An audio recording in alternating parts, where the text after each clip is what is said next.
Vaughn, thank you for that. We are continuing our coverage of that 5.8 magnitude earthquake near Lone Pine and the aftershocks that have rumbled through central California, including another handful overnight.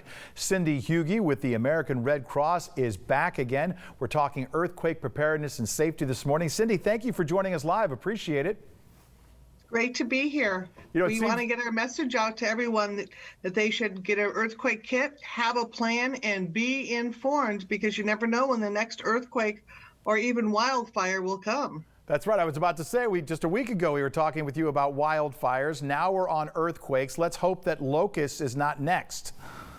Let's hope not. We don't need that. All right, getting with earthquakes now. I mean, everybody's still fresh in their minds. The big earthquakes in Ridgecrest just 1 year ago, almost coming up on that anniversary. We were talking about the tips and everything. You've been talking about being prepared. But one thing that kind of struck me was when just moments ago when we were talking off camera, you mentioned how people need to think about things like their cars as well when it comes to this type of disaster.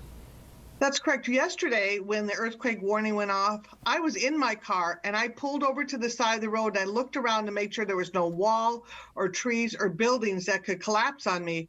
And I kind of waited there for a while. I did not feel any shaking, but my app was going off. And then when it was safe, I drove home. But I left my car outside. And if there's an earthquake and you feel it, after the shaking stops, of course, you're going to drop down, you're going to get under something heavy, you're going to cover your head, and you're going to hold on. But after the shaking stops, I take my car out of the garage, because I'm afraid that if the garage collapses or the electricity source goes off, I won't be able to lift that heavy garage door. I always make sure I have a full tank of gas, because if you do have to evacuate for an earthquake or a wildfire, you're going to want to make sure you have enough gas. The people in Paradise, California, over a year ago fought that. They did not have enough gas. They had to leave their cars on the side of the road and get into other people's cars. Of course, you want your emergency kit in your car at all times, because that's important to have as well.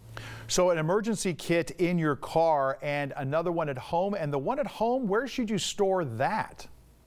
I keep mine close to an exit in a closet where it'd be safe, more of a sturdy place, but I do have my full emergency kit. And if the listeners and viewers are wondering, how do I find a kit or what do I do? You go to redcross.org and all the information on making a kit is on our website. You mentioned just a moments ago the stop, drop, and cover as far as that when things start shaking. And we have this video we're showing right now of a store that just was decimated. Let's just say you're out in public, you're in a store when this kind of thing starts. Where do you head? Because you don't want to run outside. You do not want to run outside. You look for the safest place in the store. And when you're shopping nowadays, look around a little bit. Maybe have a pre-plan of what you may do. Of course, I do that all the time. I drive my family crazy. But I also always have a mask in my pocket. Of course, you have to wear them to the stores now. But before that, I always tucked one in my pocket, because I felt earthquake dust, wildfire dust, any type of bad air situation, I can just pop my little mask on. So I make it a habit to always put it in my pocket. And I hope that people do now following COVID, because we do have to wear a mask. But afterwards, just to have that, it gives me a sense of security. Cindy Hughey with the American Red Cross. You can go to their website for more great suggestions. Thanks for joining us this morning.